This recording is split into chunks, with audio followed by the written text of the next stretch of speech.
Welcome and of course, thank you for joining us here on Friday, June 4th for our California Nevada chat. My name is Len Dumas, Executive Director of the Northern California PGA section. And it's an encouraging time here in California and Nevada as we move to truly reopened facilities and extended capacity. For example, Nevada, fully vaccinated folks are no longer in need of wearing a mask in most indoor and outdoor settings. We have a fireworks display planned for South Lake Tahoe come July 4th. And we do have patrons at the Olympic Club attending the U.S. Women's Open, which is round 2 today. Dr. Bella Matias, the health director here in Solano County, is joining us today to discuss this more fully as we move along. And of course, we also have Craig Kessler, Director of Government Affairs for the Southern California Golf Association. Our thanks to our colleagues and partners in Southern California, Tom Mattis, Executive Director and Chief Executive Officer, Nikki Gatch, Assistant Executive Director and Chief Operating Officer, Jeff Johnson, CFO, and our production team of Bryce Seaver, Tyler Miller, and Caitlin Doyle. President Moriarty here in Northern California is unable to join us this morning. So at this time, I'll toss it to our colleague and dear friend, Tom Mattis. Tom? Yeah, good morning, everybody. And it's certainly nice to be here. We're in our once at the first of the month schedule. So kind of missed everybody. And it's nice to have a conversation this morning. It's nice to be back almost in full operation. We're excited. In Southern California, we have our first shotgun start on Monday over at Desert Willow for our summer event. And our meeting is, we're doing our summer meeting virtually. Hopefully this fall, the way we're scheduled, we'll get back into person. So we're excited about that. Excited to hear what Dr. Matias has for us this morning, and of course, as well as Craig. And this time I'd like to introduce the president of the Southern California section for a few words, Mr. Robin Shelton. Hey, Tom, Len, Craig, and good morning, everybody. Len and Tom kind of alluded to, it's kind of a nice time to be having these conversations because we're so close to kind of being back to quote normal. I had the pleasure of being on this a few minutes early and got to hear some of the pregame pep talk, if you will. So I'm looking forward to the information that's being shared today. It should be really, really helpful, insightful as well. And then, Cal OSHA met yesterday, so looking forward to hearing some of the information about that as well, because I think it'll all be very helpful, very relevant, and very insightful. So thanks everybody for being here, and hope you enjoyed the discussion and the chat today. Thanks, Tom. Thanks, Robin, and thank you for being here. And again, to follow up with Len, thanks to Bryce and Nikki and Jeff and Caitlin and Tyler and everybody who's and Len especially for putting all this together. We love it, and we look forward to continuing on a monthly basis. So, Mr. Dumas, there you go. All right. Well, thank you, Tom. Thank you, Robin. Great to have you with us, and good morning again to all our panelists. Dr. Matias, thanks. Here we are again. Pretty much a great report this time. And Dr. Bella Matias is currently the health officer and deputy director here in Solano County, receiving his medical degree from UCSD School of Medicine, and completed a residency in occupational medicine and preventive medicine at the Harvard School of Public Health, where he also received a Master of Science degree in epidemiology and a Master of Public Health degree. Dr. Matias, once again, I know your time is precious, and we really appreciate you spending it with us. Looking at the reports, right, as of May 22, we have 4 counties in the red tier, 35 in orange, 19 in yellow, yet we're headed for really a reopening of a tremendous sense. June 15th, as is stated in the state, we're going beyond the blueprint for a safer economy now into fully reopening the economy, but still some basic requirements related to masks and such. And so, Dr. Matias, turn it over to you for your interpretation and reports of the goodness ahead. And thank you for all the work and the decisions that you've been making on our behalf throughout the past 15 and 16 months. Thank you very much, Len, for the invitation. Yeah, I mean, as you've indicated, the news is actually quite good right now with regard to COVID disease. The disease rates throughout the state are really quite moderated.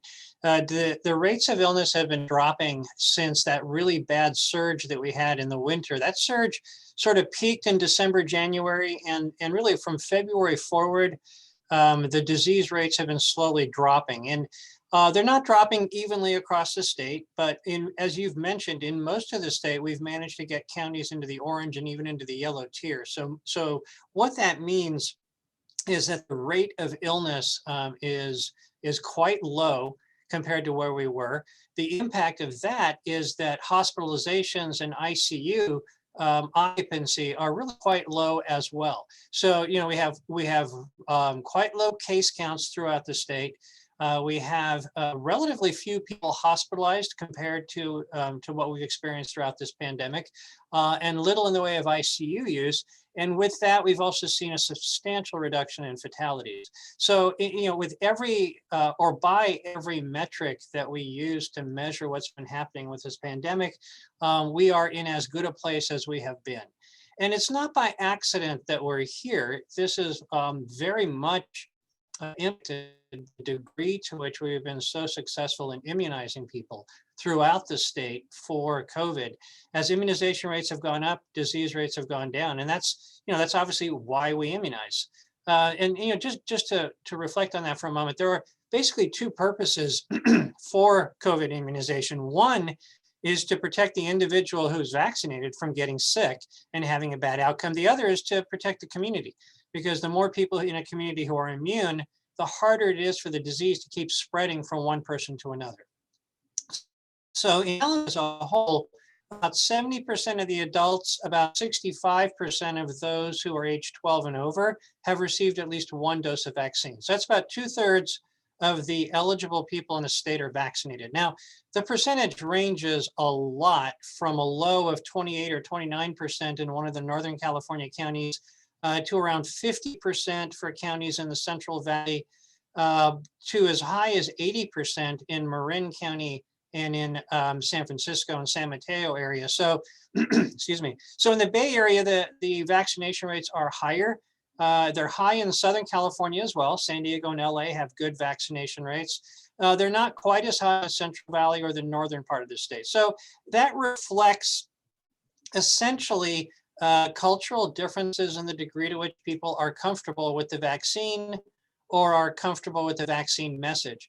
But in spite of all of that, we're at a place now in the state where people who really want to be vaccinated and are able to get to a vaccine clinic have been vaccinated. So we are now working on two groups of people to get them vaccinated. One are those who have access issues. So we're going into homeless encampments. We're going from house to house for people who are homebound. We're going into communities where people have transportation and access issues and holding smaller clinics in those communities. So we're focusing on people with access issues, and we're focusing on people who are hesitant about the vaccine, providing them with information through channels that they can trust in the hopes of persuading them to be vaccinated as well. So again, all things considered, our vaccination rates are extremely good. In many communities, we have surpassed that sort of 70% threshold that we have been trying to target. As in the state as a whole, we're not that far from that as well. And the high vaccination rates have meant low disease rates. So with that, the prediction by the state that they would be able to terminate the blueprint on June 15th is still holding. The numbers are low. We're not seeing any evidence of a reversal at the present time. So I believe it's full steam ahead for June 15th being the date when the blueprint goes away. And that's going to have a profound impact on people's lives. For businesses, it's going to remove all business restrictions, although there will still be recommendations for how to operate safely, but there won't be requirements. And then for the public at large, the mask mandates are going to go away, with the exception of situations and settings where the entity requires it. So it's still going to be recommended, for example, that people who attend large gatherings, a July 4th event, for example, or a basketball game or professional football game, that they wear masks because they're going to be close to one another for a prolonged period of time. And there are going to be some indoor retail environments I suspect indoor environment where patrons will be expected to wear guests because a private company has a right to require it. But there won't be a state mandate, and the local mandates are pretty much going to go away. And where we will be is a situation where we are going to ask people to use common sense. If you're engaged in a scenario where there is crowding, then it makes sense to wear a mask and to try to stay 3 feet apart from each other. And in other situations, the mask is really not going to be necessary. Now, that's in our personal realm, in the sort of the public sphere. Where there is going to be an ongoing exception is in the work environment, because the work environment is regulated by Cal OSHA.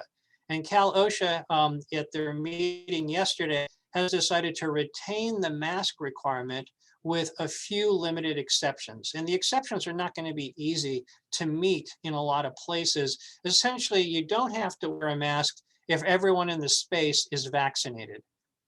The problem with that is twofold. One, it's really not appropriate for a business owner to ask their employees if they're vaccinated, because those who aren't have reasons for it that are valid to them, and they're going to be called out relative to those who have chosen to be vaccinated. So there is sort of an ethical issue here that I think is highly problematic in requiring people to identify whether they've been vaccinated.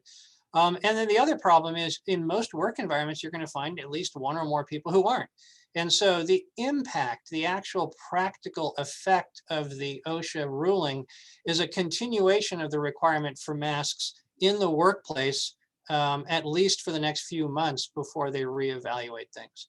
So again, the news is mostly good. The workplace news is basically not much change from where we are, so that's not as good. But in the world outside of our workplace, the news is really good. I think that's all that I have. Len, back to you. Yeah, thanks, Dr. Mattias. Thank you. So a couple of things. It would seem really encouraging in your earlier remarks that 65% of those 12 and over have been vaccinated. I think that's a sign of a great reception for it, taking seriously, and really bodes well for all. Well, I think it does. It bodes really well, obviously, for those individuals, and it bodes well for our communities, which means that, that while the disease will continue to be there, and we have to learn to live safely with it, this is how you learn to live safely with it, is by having vaccination.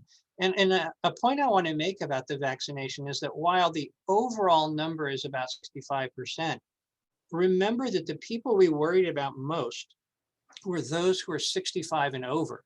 And among those who are 65 and over, the vaccination rate is about 80%.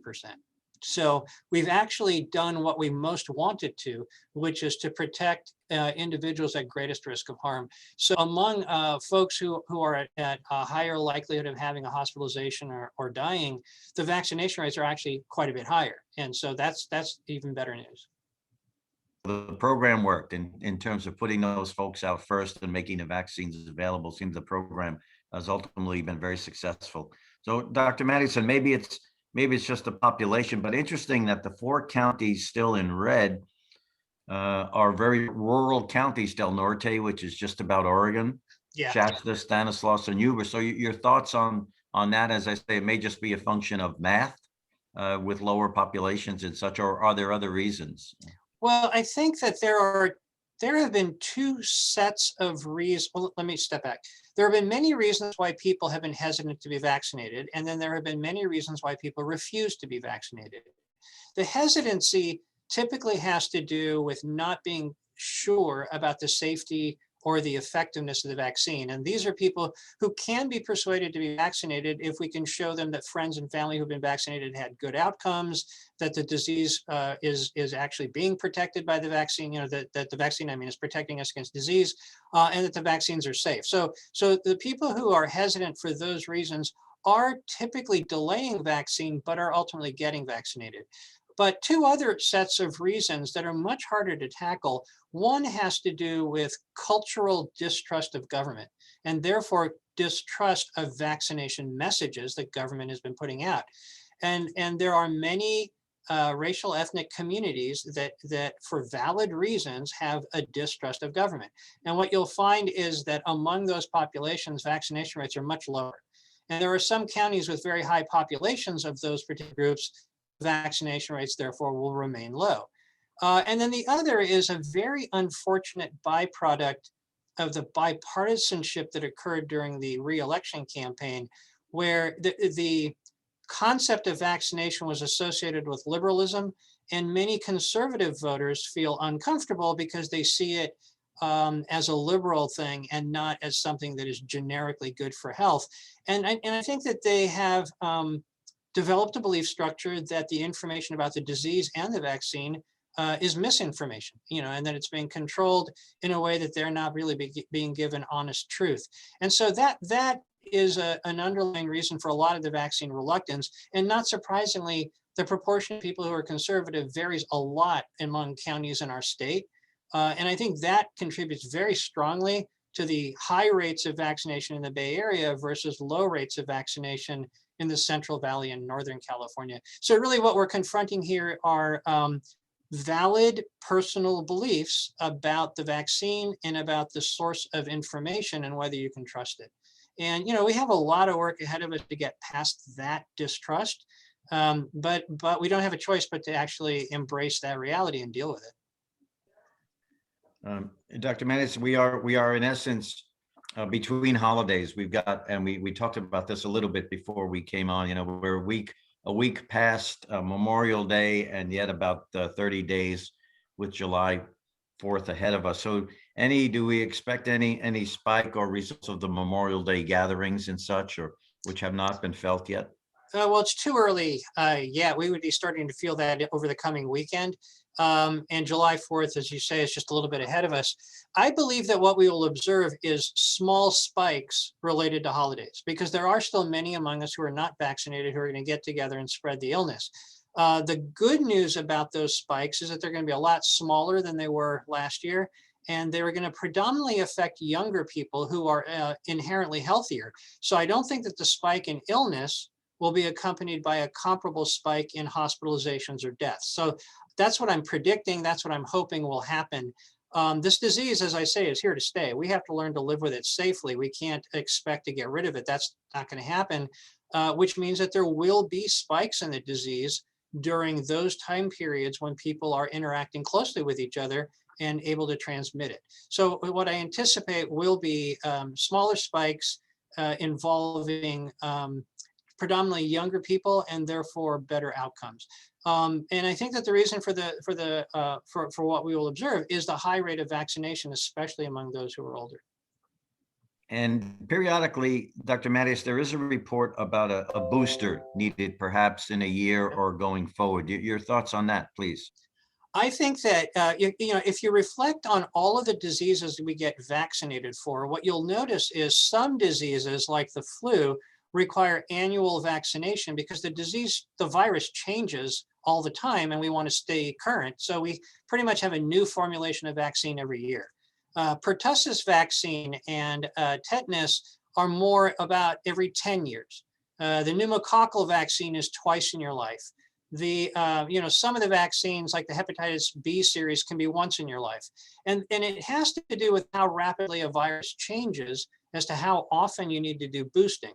So it's too early to tell what the periodicity will be for this disease. It could be as frequently as annually. And if that's the case, I think what you'll find is that we'll be getting vaccination campaigns out there every fall for both COVID and for flu. Or it could be that it's less frequent. It could be that the COVID vaccine only needs to be boosted every 2, 3, or 4 years. And then what will happen is that, that boosting process, the reminders for that will probably be more through your healthcare provider, who now keeps track of all of your other vaccines that you need as well. So I do believe we will need boosting. The evidence so far from coronavirus and the pace of change, I think means we'll probably be looking at boosters rather than longer time periods. I hope I'm wrong. But I think annual boosters along with annual flu shots is likely to be what we're going to see. We know that the 2 shots that so many have received were the same. Is the booster the same as the shots we received, or what's the medical difference, if you will? Right. So the technical issue, excuse me, the technical terminology is that a booster boosts what you got before. So the two-shot series is a primary shot followed by a booster to give you a good response. The shots that you get periodically thereafter, people refer to as boosters because they boost your immune response, but technically they're not. They're actually new formulations of the vaccine, because what they will do is give you protection against not just the vaccine strains that were there the first time around, but against the new strains as well. So really what these subsequent shots are really designed to cover the new strains much more than they are to boost your immune response. There's no reason to believe your immune response from the first set of shots is going to go away quickly, but we want to make sure you're protected against new strains as well. And that's what we do with flu vaccine. So is it safe, do we think then, or do we know that production of the booster is underway? It definitely is. The manufacturers of the vaccine have all indicated that they are tracking new strains and that they are working on new formulations of their vaccines that would cover for them. Great. All right, Dr. Mattis, that was great. And again, thank you for your time actually during this whole 15-month period. Good stuff going on, and we look forward to getting together literally and continue this. Some final thoughts on some final. Yeah, thoughts. I think that, we have weathered a really difficult intrusion on our lives, and there's going to be a lot of 2020 hindsight and a lot of negativity about this or that. And I think that those are valid complaints. Personally, I think that we did a lot of things wrong, but we did the best we could. And I would say that in retrospect, over the past year and a half, the decisions that have been made, even where I've vehemently disagreed with them, I do believe were always made with good intention. I do believe that people were trying to do the best based on what they understood, and that there wasn't any malevolence involved. But at the same time, it's been really difficult. We have suffered a substantial impact on our economy and our businesses, and we have seen a significant exacerbation of what had already been bad health inequities by race ethnicity. So we have a lot of work ahead of us to clean up from what has happened. But we did this as a country. And while not everybody agreed, the decisions that were made were pretty much made by consensus. And, we chose to do the things we did. We went along with it. We didn't, vehemently oppose what our governor did. In other states that happened, and then they made changes in their approach. So I think to the credit of Californians, we have stepped up and we have weathered a difficult situation. And I think that we have learned a lot from it. I think that we're going to come away more resilient. I hope that we come away with a greater respect for the concept of protecting ourselves and each other during the respiratory disease season. I mean, in my 30 plus years, I've been trying to get people to wear masks and wash their hands frequently during the flu season for all 30 years. I got no traction until COVID. So hopefully this is a harbinger of people being willing to do this type of work in the future. One of the things that we should take note of is that during this COVID pandemic, we had virtually no flu, virtually no RSV or pertussis. All of those usual respiratory diseases of the winter all but disappeared. And they did because what we were doing to protect against COVID also protected against all of those other diseases. So, we've just gone through a group experience of realizing that we can do a lot to protect ourselves from dangerous diseases. I don't agree with mandating any of it, but I do believe that it should be recommended. And I hope that people will do it to the best of their abilities going forward.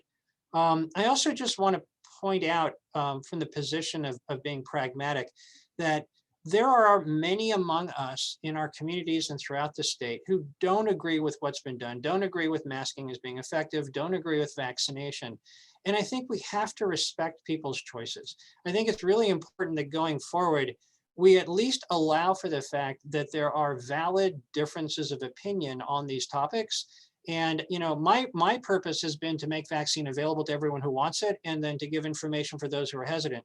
But at no time have I felt it appropriate to make people be vaccinated.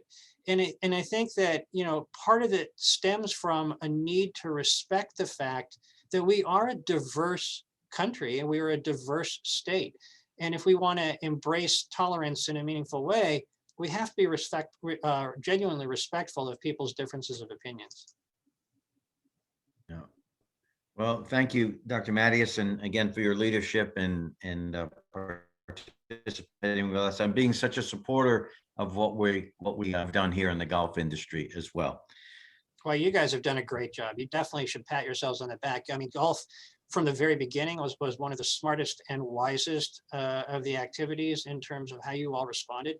You were able to do what was asked and still maintain the ability to provide that service. And I think that you should be really proud of yourselves for how you handled it.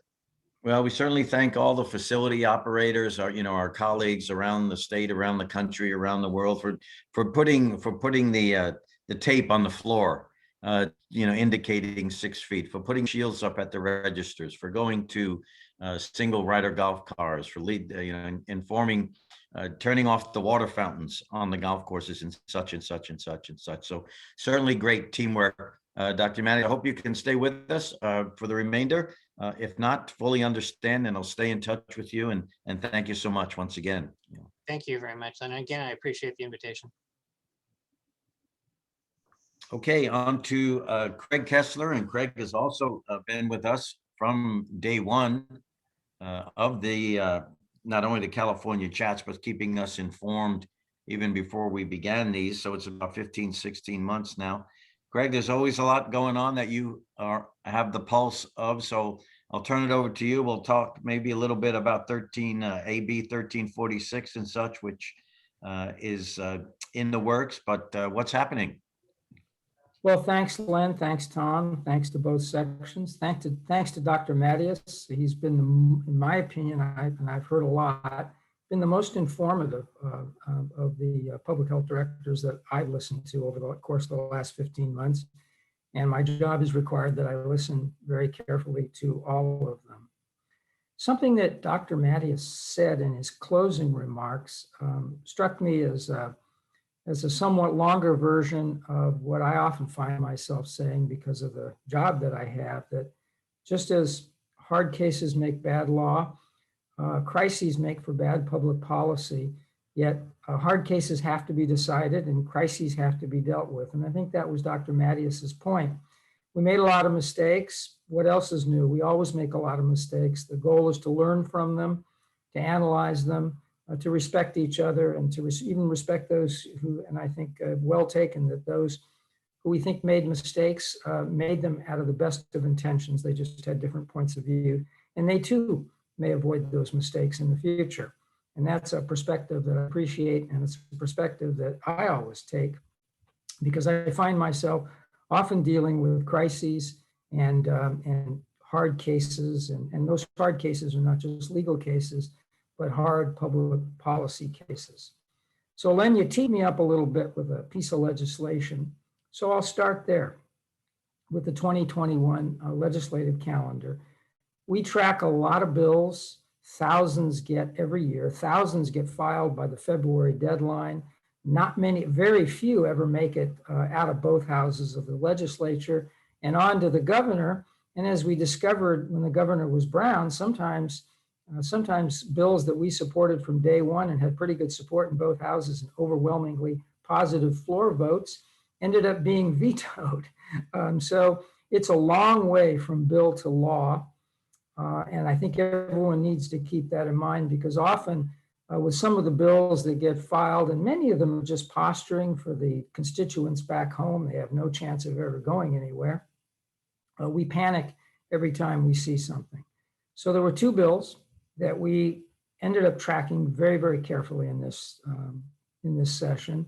AB 672, which most of you, and thanks to the many of you who responded to our call to contact your legislators on that one, I think partly as a result of that, and partly as a result of the fact that it was a pretty clunky piece of legislation, AB 672, which would have removed the 22% of the state's golf courses that are owned by public agencies from the protections of the Public Park Preservation Act, the California Environmental Quality Act, and from some of the protections of local zoning control by reposing it in the state.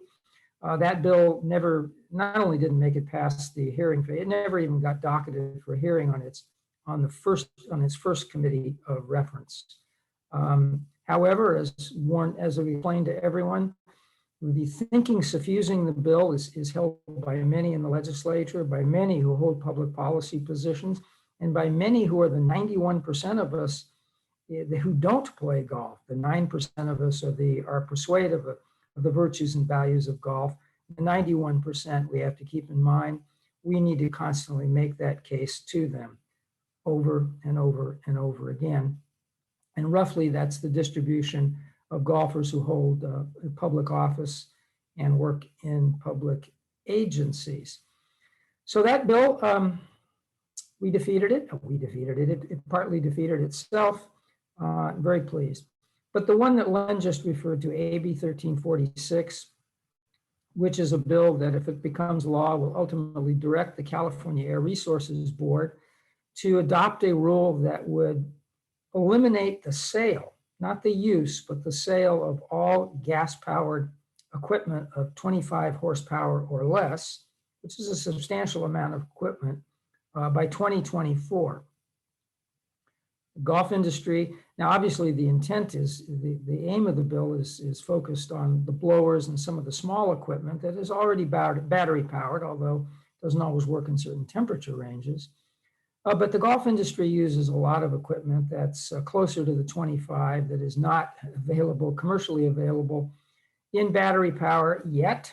I think both the legislature and the California Air Resources Board hope that they can prod the manufacturer of it, and thus our industry would be required to buy it when our gas-powered equipment wears out.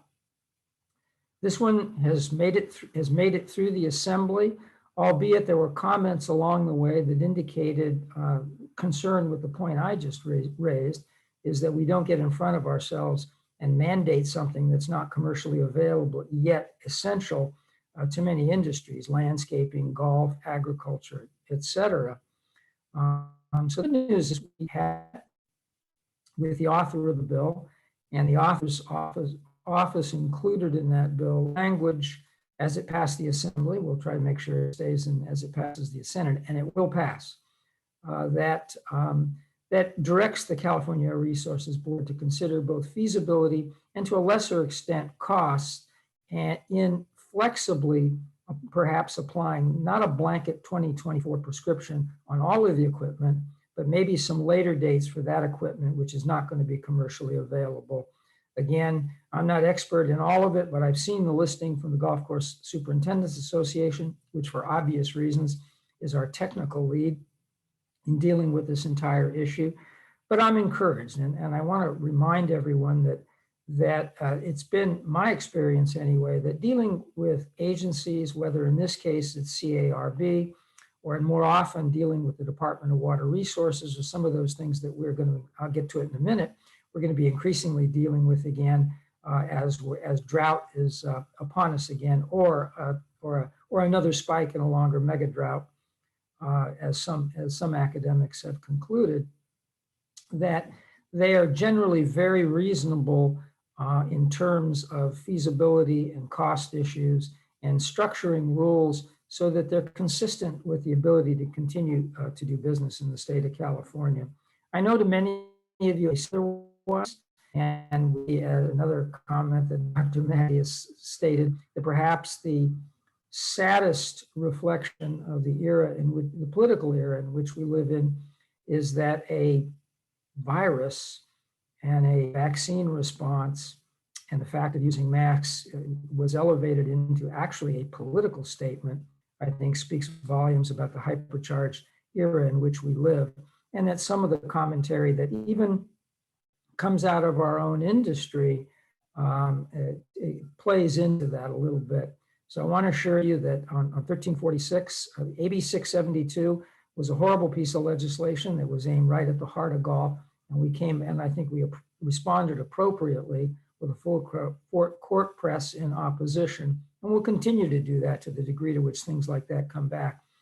But far more often, our approach, whether it's reduction of water footprints, or in this case, greening up the equipment we use and making it safer for those who man that equipment, or I just used a politically incorrect, who use that equipment,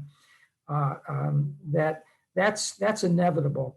It's just a question of how it gets implemented. And again, as I've stated, that's been our sort of approach in the California golf industry. It's been very warmly received. And as a result, we've been part of the conversation in fashioning, moving from where we are to where we know the dominant political ethic of the state wants to take us in terms of a lower carbon footprint, a lower water footprint, and a lower footprint in a lot of areas that used to be rather routine for our industry and for a lot of California industries and ways of life.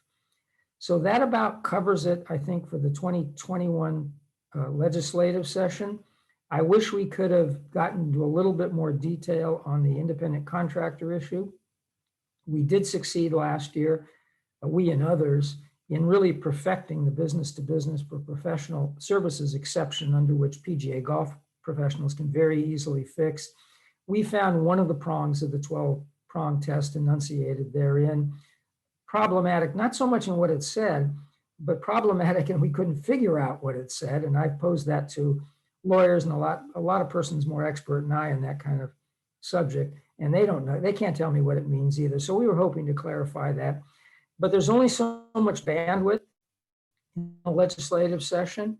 And there were other issues that came to the fore. I expect perhaps that'll come up next year. The good news, as I said, is the way we had AB 5 amended or refined in AB 2257 last year is far more than enough to continue a certain form of independent contracting for PGA golf professionals. In addition, it made an exception specifically for youth sports coaches, which is very important for the junior golf programs that are varying degrees of charitable or pro bono. I'm thinking of SCGA Junior Foundation, First Tee, Youth on Course. All of those programs were very much dependent on teaching kids, and golf got lumped in with other activities that appeal to minors. Caddies are slipped in there in a very convoluted fashion and in a way that I hadn't anticipated. Surprise, it's always nice to be pleasantly surprised. But for those few golf courses or private clubs in the state that make use of caddies, they've studied it, and I think many of them have positively responded to those changes. Again, tagging on to some things that Dr. Mattias stated, yes, COVID is here to stay, much like influenza is here to stay, and so is the common cold. But I think everyone understands now, for practical purposes, we're at the finish line of our obsession with what it means for the conduct of our game. There's still some impact to the conduct of our workplaces and the businesses, and we'll continue to pay attention to it. But it's, in my mind, it's off our front page and off our front burner. It's still a consideration. And legislative sessions, and in particular, in case I hope everyone has noticed, I could go off a litany of facts or statistics that underscore it, but I believe the Southern Sierra Snowpack finished the snow year at 4%. I think a little north of that, it was a little bit higher. The reservoirs, 1,500 of them, are less than 50% of normal for this time of year. Marin County and I believe Sonoma County have already applying serious cutbacks in the form of Marin, 40% to their golf courses.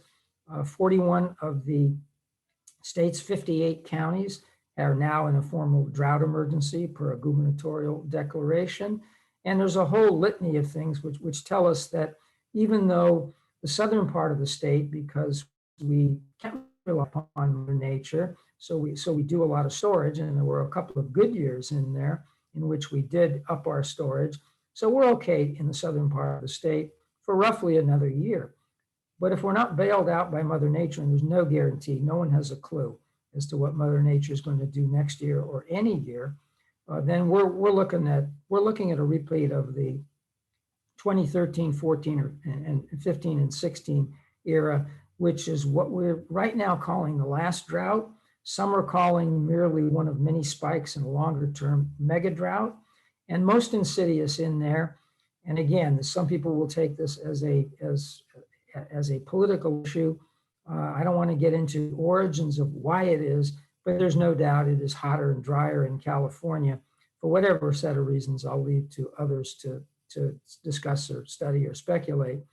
But that means that even those lower snowpacks are resulting in far less runoff partly because the ground is so parched where it's running off, so it's being absorbed before we can capture it. And in part, some of it's simply evaporating in the higher temperatures. So there's a whole subset of problems I think we're starting to come to grips. We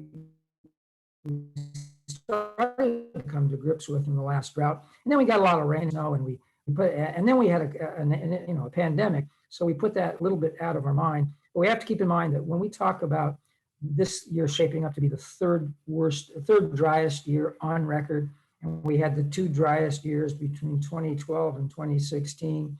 You have to understand that record goes back to roughly 1880. So it's a 140-year record.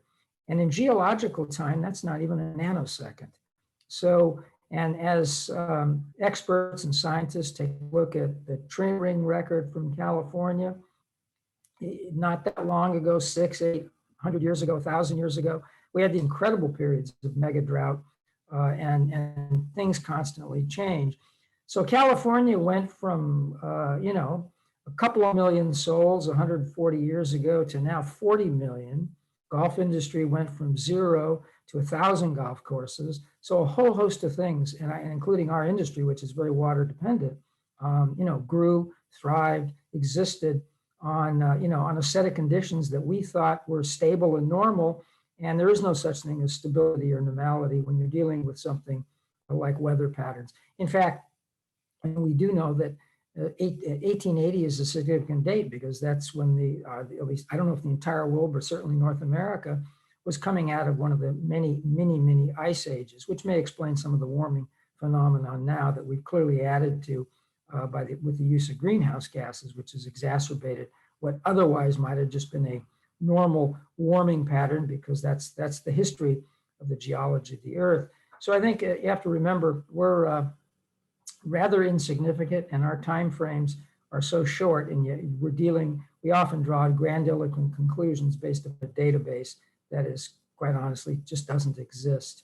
So drought is upon us, and I think we need to pivot away from an obsession with COVID and recognize that it's incumbent upon the golf industry, the 9% of us who play golf, and even the less of us who work in the golf industry, to tell the story to the 91%. Because in terms of golf's record in the last 20 years, not just in lowering its carbon footprint, the record's been okay. In lowering its water footprint, the record's been spectacular.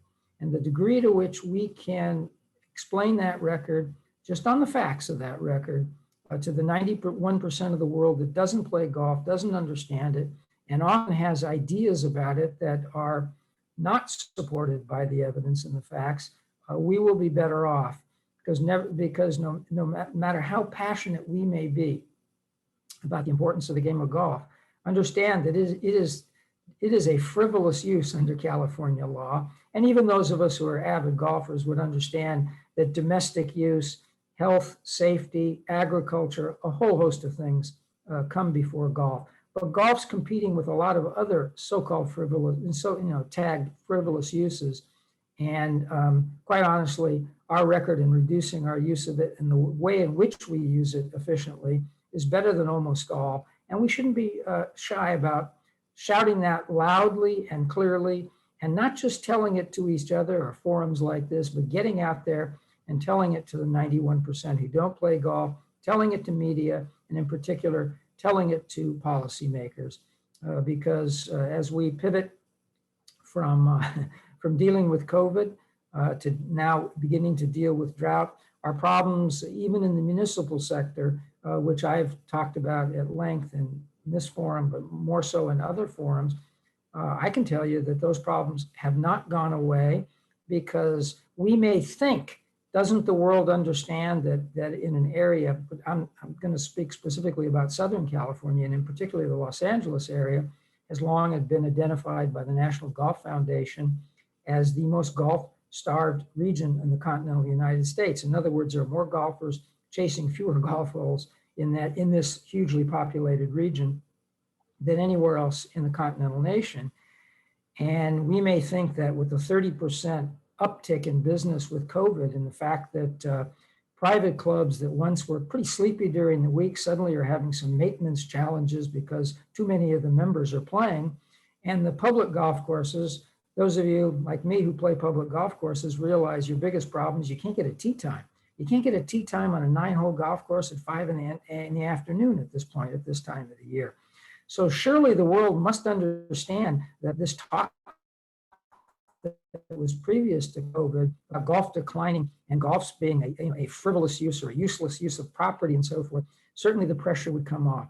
And I want to emphasize to you a little bit, but not so much.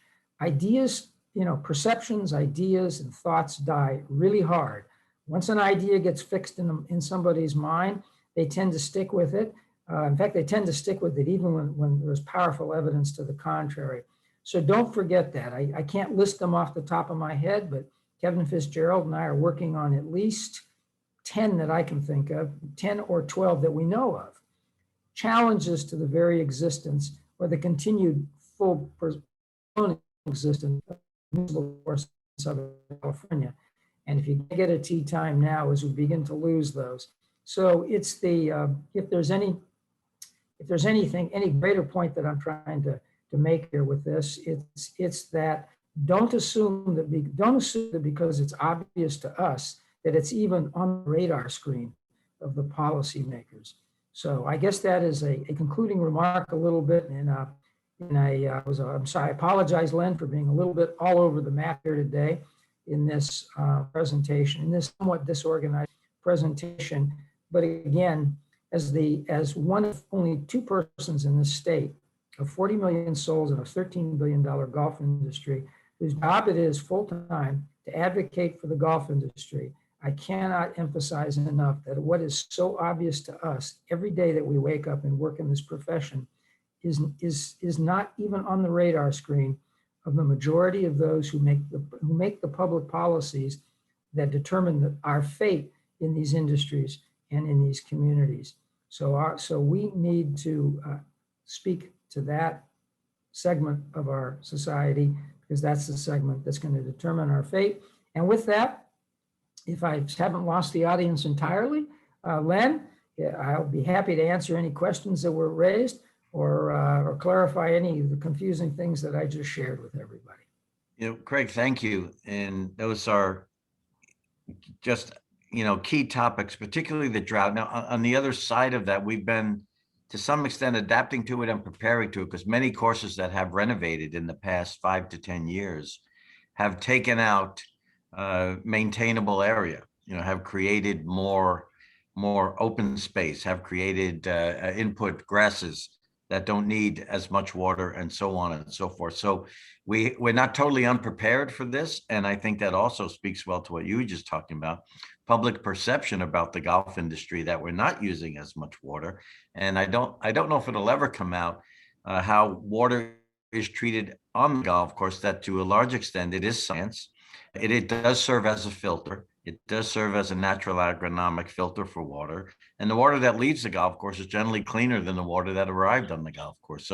So I think maybe we have, whether they want to believe it or not, some public relations advantage to the fact that we're a little bit ahead of preparing for the next drought.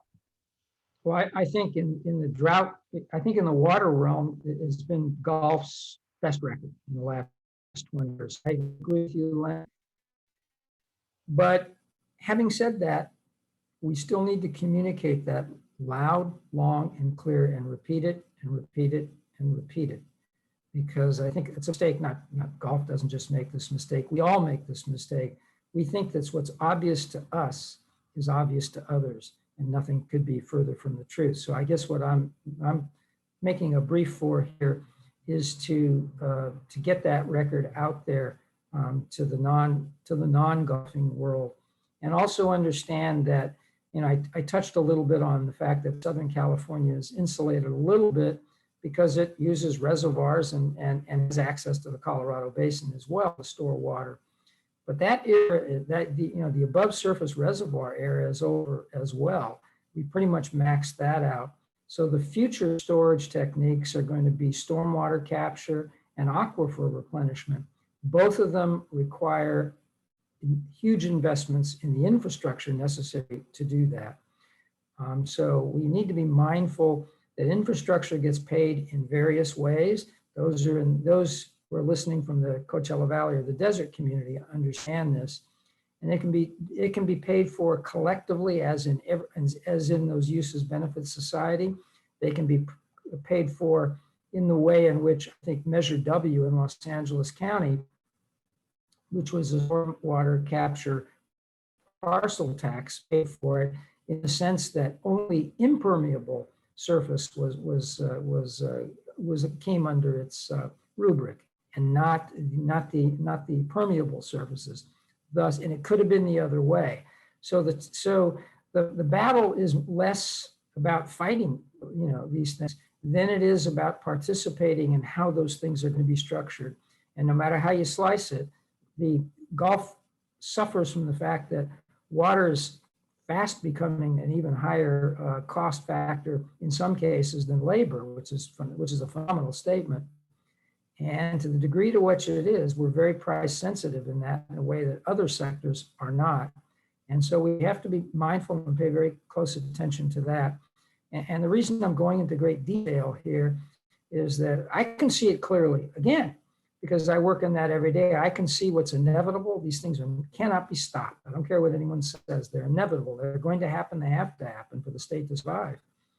So it's a question of how it's structured, how it's phased, and how it's paid for. And too often the golf industry takes a knee-jerk reaction to just want to say no to everything. That's not going to be invited to the table to discuss structuring it.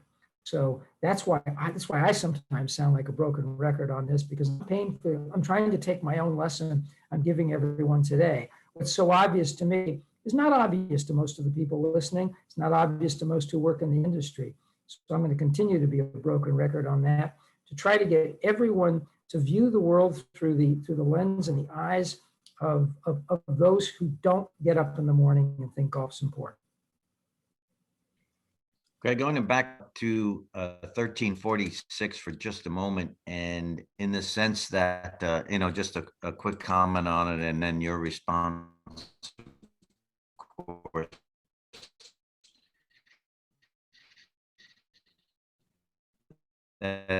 This is an environment of the GCSA. I say this isn't a, we're not against it. We're just looking for some time, as he mentioned, to amend the implementation deadlines, to also improve, as you mentioned earlier, the technologies that go along with this, the battery life that will be needed to support it, and refining probably equipment as well to make it as functional as it is gas powered, and also the safety of the workers. I think that's important. To let that be known. Exactly. And the way you just phrased it was an approach that we take in California that was very well met by the author of the bill. Sadly, our industry at a national level, I'm going to say it on the air and on the record, we are not well served in California by some of the things that our national industry says on the other side of the country, because they